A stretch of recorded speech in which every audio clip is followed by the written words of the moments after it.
Welcome to Bitcoin for Money. Today, we are diving deep into something that could literally change how we think about our money. I'm talking about central bank digital currencies, and we're going to zero in on the digital euro. So let me just start with this question. What if your money had an off switch? Seriously, imagine your bank account, your funds, could be programmed, controlled, or just frozen by the same people who issued the money in the first place. That's the rabbit hole we're going down today as we look at these new state-controlled digital currencies. Okay, so here's what we've got on deck. We'll kick things off with the big digital shift that's already happening. Then, we'll look at the digital euro and what the officials are promising us. After that, we'll get into the serious stuff: control, censorship, and risk. Then, we'll check out a totally different approach, Bitcoin. And we'll wrap it all up with the big choice here: a system based on trust versus one based on verification. All right, first things first. This whole move to digital money, it's not some far-off future thing. Nope, it's already here. The groundwork for this new era has been quietly laid for years. I mean, think about it. The world of physical cash and paper checks is fading fast, right? Most of what we do is digital now. Every tap, every swipe, it creates a permanent record. A record that, you guessed it, authorities can see. And this digital world we're already living in, that's the launch pad for the next big step: money issued directly by the state. And that brings us to the main event, the central bank digital currency, or CBDC. So what is it? Well, you can think of it as a digital dollar or a digital euro. But here's the kicker, the really crucial difference. It's issued and controlled directly by the central bank. They say it's all about making payments more efficient, but the real key here is that it's centralized and state-regulated. Totally different from something like Bitcoin. So, let's make this real. Let's look at a prime example that's happening right now, the digital euro. The European Central Bank is actually being pretty open about its vision for this new kind of money and all the great things they say it's going to do. And listen, this digital euro isn't just some idea on a whiteboard. The project is well underway. Right now, we're in what they call the preparation phase. That means they are actively building and testing the system as we speak. So yeah, understanding what this all means, it's more important than ever. Okay, so how would you actually use this thing? Well, they're designing it to feel super familiar. You'd have a digital wallet on your phone, you'd use your phone or a card to pay for stuff, and you'd move money from your regular bank account. It's meant to feel just like Venmo or Apple Pay, but, and this is a big but, what's happening under the hood is a completely different story. So what's the official sales pitch from the European Central Bank? Well, they're talking up a few key benefits. They say it'll make payments faster, cheaper, more efficient. They claim it will help with financial inclusion, getting the 1.7 billion unbanked people in the world into the system. And they're even touting safer transactions, maybe using some blockchain tech. Now, they know people are worried. They've heard the concerns about privacy and control. So the EU has come out with a whole list of specific promises about how the digital euro will be designed. They're trying really hard to frame this as a tool for the public good, not as a big surveillance machine. Let's look at exactly what they're committing to. They're promising a strong focus on privacy. They say it'll be totally optional, you don't have to use it. And here's the big one. They promise it will be non-programmable.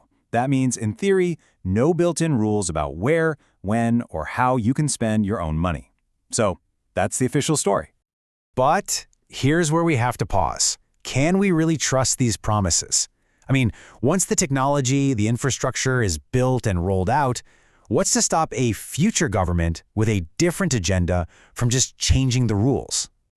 And that really gets to the heart of the matter. Is a promise written down in a law the same as a promise written into the very code of the system? Because here's the thing.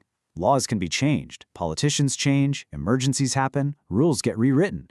But the technical capability for control, once you build that into the architecture of the money itself, that's a whole lot harder to get rid of. To really grasp how high the stakes are, I want you to just look at this number. 5.7 billion. What on earth does that represent? That's the number of people, 5.7 billion, who currently live under authoritarian rule.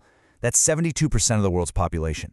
These are places where financial systems are already, right now, being used as tools of control. And if you look at this map, you'll see that a whole lot of these countries are the ones eagerly exploring or even building their own CBDC. There's a great quote from Alex Gladstein that just nails it. What you spend says more about you than what you say. Just think about that. A complete, unbroken record of every single transaction would give a government a level of insight into your life that's, well, it's unprecedented. So let's just lay out the core risks here. Number one, a massive increase in state power. They could monitor every single transaction. Number 2, the complete erosion of financial privacy. And number 3, and this is the scary one, in the wrong hands, a CBDC becomes the ultimate tool for authoritarian control. And look, this isn't some dystopian sci-fi movie plot. This is not theoretical. The financial system is already being weaponized against dissidents, journalists, and activists all over the world. Just look at these real-world examples. In Nigeria, the government froze the accounts of the NSARS protesters. In Russia, banks were pressured to block accounts linked to Navalny's team. In Togo, the regime just straight-up debanks democracy activists. And in China, they have an AI-driven pre-crime system that can automatically shut down a critic's money. This is what happens when money becomes a political tool. It's exactly because of these risks that so many people are looking for a different path.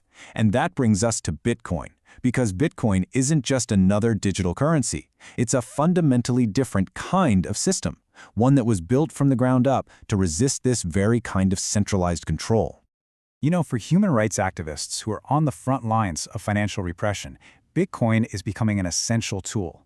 They're not trading it to get rich quick. For them, it's a lifeline. It's what they use when the traditional banking system has completely failed them, or worse, has been turned against them. Let me share a really powerful real-world story. There's an Afghan entrepreneur named Roya Mahboob. She used Bitcoin to pay her female employees. Why? Because in that system, male relatives would often just take their cash.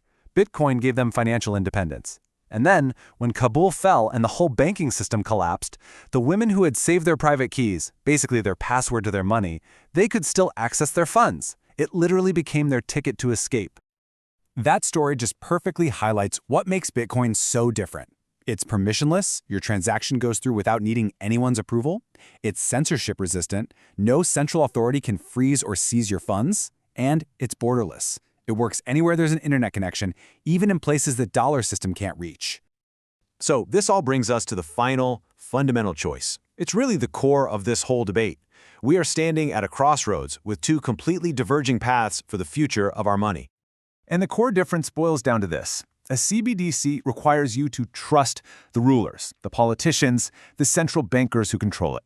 Bitcoin, on the other hand, allows anyone, anywhere to verify the rules for themselves. It's a system that runs on math and code, not on the shifting promises of people in power. Let's just break this down side by side. A CBDC is centralized, controlled by the state. Bitcoin is decentralized. No single entity is in charge. The supply of a CBDC? Unlimited. They can print as much as they want. Bitcoin?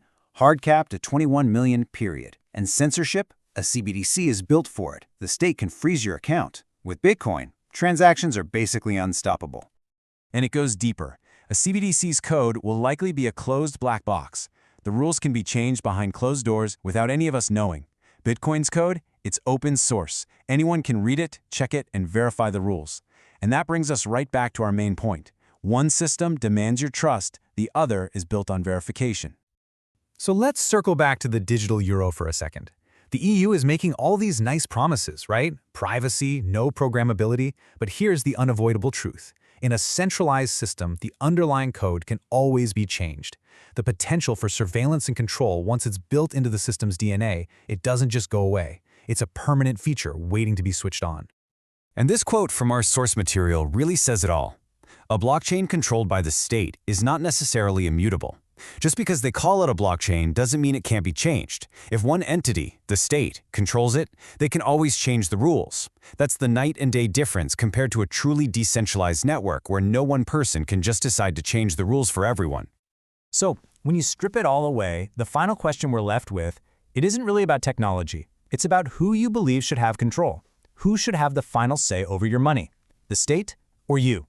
Thank you for watching. Subscribe for more educational Bitcoin and freedom content.